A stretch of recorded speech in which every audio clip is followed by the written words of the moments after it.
আজকে করলাম দেখেন বন্ধুরা, আজকে হলো জল ডুমুর। এখানে জল ডুমুর বলে ডুমুরের তরকারি। দেখবেন চলুন আমি কিভাবে পুরো রেসিপিটা বানালাম, মেন কোর্সে যাওয়া যাক। আসসালামু আলাইকুম বন্ধুরা, কেমন আছেন? আশা করি ভালো আছে। টিঙ্কি কিচেন সবাইকে স্বাগত। আজকে বানাবো ডুমুরের রেসিপি। দেখুন ডুমুর দেখতে পাচ্ছেন, এগুলো ডুমুর দেখেন, থোক থোক করে ডুমুর বাজার থেকে কিনে এনেছি। এগুলো এইখানে বর্ধমানে বেশিরভাগ এইগুলো পাওয়া যায় না। এই যে আমাদের পেছনে দেখছেন এই গাছগুলো, এই খোকসা গাছগুলো, এইখানে কিন্তু এগুলো খায়। এই যে এই গাছগুলো দেখতে পাচ্ছেন দেখেন বন্ধুরা, এই যে এই গাছটা আছে, এই গাছের মধ্যে যে আমরা বর্ধমানে আছি, এই বর্ধমানে সব এইগুলো খায়, এই যে ডমুর গুলো। কিন্তু আমরা সেই এই ডমুর গুলো খাই না, এগুলোকে আমরা খুকসা বলি। আর এটা আমি ভালো করে কেটে নেবো। এখানে পানি নিয়েছি, পানিতে হলুদ আর নুন দিয়ে কেটে নেবো এগুলো। এই পানিটা দিয়ে নিয়েছি, পানিটাতে নুন আর হলুদ দিয়ে দেবো। এবার দেবো নুন। তাহলে যে আমি এগুলো কাটবো ডুমুর গুলো, এগুলো কষগুলো লাগবে না, নুন হলুদ দিয়ে করলে কষগুলো লাগবে না। কেটে এই যে দু টুকরো করে কেটে নেবো সবগুলো আমি। এই মুখটা একটু কাটবো, এই যে পেছনটা আর এই সামনেটা কাটবো, দিয়ে এভাবে কেটে দেখেন এর উপরে দুটো করে সবগুলো আমি কেটে নেবো। দেখেন বন্ধুরা, ভেতরটা দেখছেন, ডুমুরের ভেতরটা এরকম হবে। এগুলো এখানে জগ ডুমুর বলে, আমরা এগুলোকে ডুমুর বলি, ওগুলোকে খুকসা বলি। আর এইখানে এগুলোকে জগ ডুমুর বলে। দেখেন কত সুন্দর, এভাবে আমি সবগুলো দেখেন কতটুকুলো কেটে নিলাম। আর এগুলো কাটতে আছে, কেটে নেবো। দেখেন বন্ধুরা কতটা আমার ডুমুরগুলো কাটা হয়ে গেছে। দেখেন তো ভালো করে পানি পাল্টে পাল্টে ধুয়ে নিয়ে আসবো। 6-7 বার পানি পাল্টে পাল্টে ধুবো, ধুয়ে নিয়ে আসছি। বন্ধুরা কত সুন্দর করে আমি ধুয়ে নিয়ে চলে এসেছি। 5-6 বার পানি পাল্টে পাল্টে করে ধুয়ে নিয়ে এসেছি, কেন যেহেতু সুন্দর করে ধুতে হবে। দেখেন এটা আমি নুন হলুদ দিয়ে সেদ্ধ হাঁপিয়ে আমি পানিটা ফেলে দেবো পাশিয়ে। তার জন্য আমি প্রেসার কুকারে একটা সিটি দিয়ে সেদ্ধ করে নিয়ে আসছি ফিরে।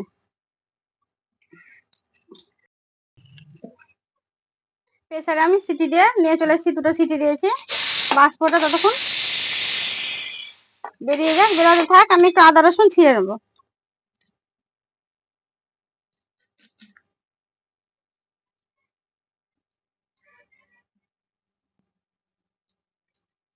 স্কিপ না করে পুরো ভিডিও দেখবেন, পুরো ভিডিও দেখার জন্য অনুরোধ রইল। আমি উনুনটা জ্বেলে নেবো, দেখতে থাকুন আমি কিভাবে ওই ডুমুরে ওই রেসিপিটা করি। দেখবেন পুরো ভিডিওটাই দেখবেন, আমি কিভাবে কিভাবে করছি, পুরো টিপসটাই দেখবেন। এবার আমি কড়া বসিয়ে দিই। এই যে ডুমুরটা আমি সেদ্ধ করে রেখেছি, প্রেসারে আমি সেদ্ধ সিটি মেরে নিয়েছি, অনেকক্ষণ লাগবে তার জন্য প্রেসারে সিটি মেরে নিয়েছি। আপনারা চাইলে উনুনেই করতে পারে, আমিও প্রেসারে সিটি করে মেরে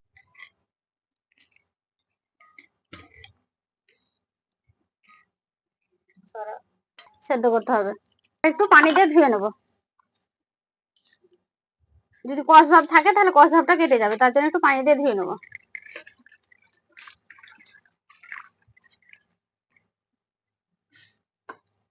পানি দিয়ে আমি ধুয়ে নিয়েছি।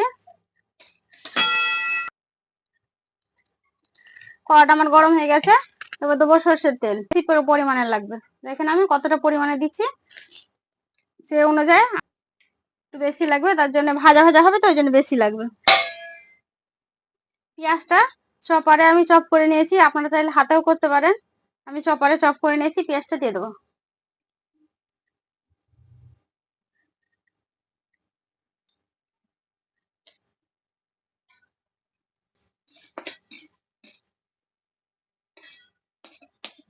পেঁয়াজটা ততক্ষণ আমার ভাজতে থাক, আমি আদা রসুনটা বেটে নিব। এর মধ্যে দিয়ে দেবো আমি দুটো শুকনো লঙ্কা,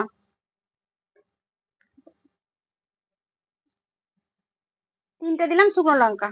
এবার আমি আদা রসুনটা বেটে নেবো।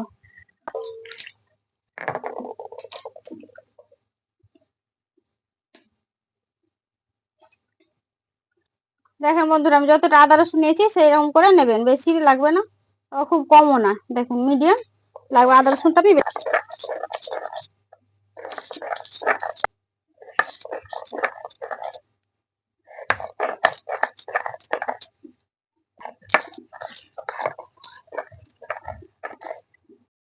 পেঁয়াজটা আমার ভাজা ভাজা হয়ে গেছে। এবার যে আদা রসুনটা বাটলাম, আদা রসুন বাটাটা দিয়ে দেবো। আদা রসুনটা একটু ভেজে নেবো। রসুনটা ভাজা ভাজা হয়ে গেছে, এবার ডুমুরটা দিয়ে দেবো।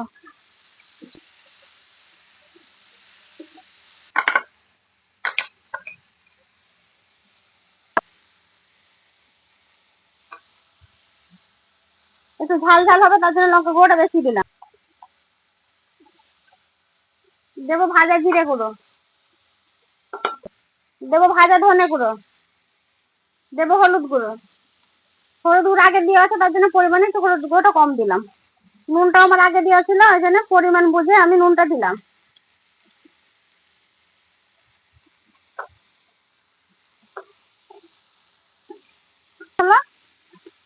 এবার নেড়ে নেবো। পুরো মশলাগুলো আমি ডুমুরের সাথে আবার মিশিয়ে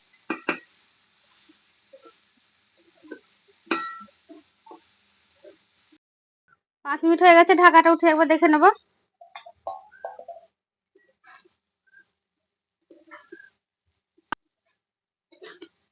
পানিটা অনেকটাই মরে গেছে, শুকিয়ে গেছে। এবার আর একটু হবে, ভাজা ভাজা হবে তো, তার জন্য আর একটু ভাজা ভাজা করে নেবো। এবার ঢাকা আর দেবো না, এরকম করে ভেজে নেবো।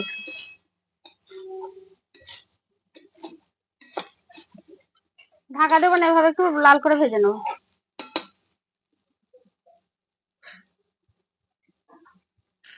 ভাত নিয়ে এসে খেয়ে দেখাবো কেমন হয়েছে। আর কেউ যদি ইউটিউব থেকে দেখে থাকেন, অবশ্যই সাবস্ক্রাইব করে, ফেসবুক থেকে দেখে থাকলে পেজটাকে ফলো করে একটা লাইক দিয়ে সাথে থাকবেন। ভাতটা নিয়ে চলে এসেছি, আর আমি খেয়ে দেখাবো ডুমুরের তরকারিটা কেমন হয়েছে।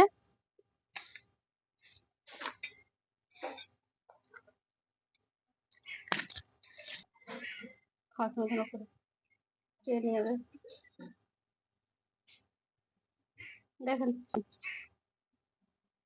এই ডুমুর দিয়ে কত সুন্দর করে ভাতটা মেখে নিয়েছি।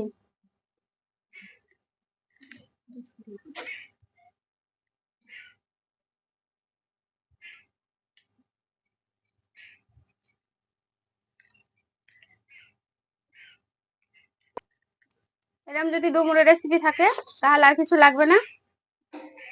খুবই সুন্দর হয়েছে খেতে, দারুণ স্বাদের হয়েছে। এভাবে না রান্না করে খেয়ে দেখলে আপনারা বুঝতে পারবেন না কেমন হয়েছে, আর আমি বলে বুঝাতে পারবো না যে কেমন হয়েছে। খুব সুন্দর হয়েছে। আপনারা চাইলে এভাবে রান্না করে খেয়ে একবার দেখবেন, তারপর আমাকে কমেন্ট করে জানাবেন কেমন হয়েছে। আর বেশি বেশি করে ভিডিওটা শেয়ার করবেন, অবশ্যই সাবস্ক্রাইব করবেন। আর সুস্থ থাকবেন, সাবধানে থাকবেন। পুরো ভিডিও দেখার জন্য ধন্যবাদ।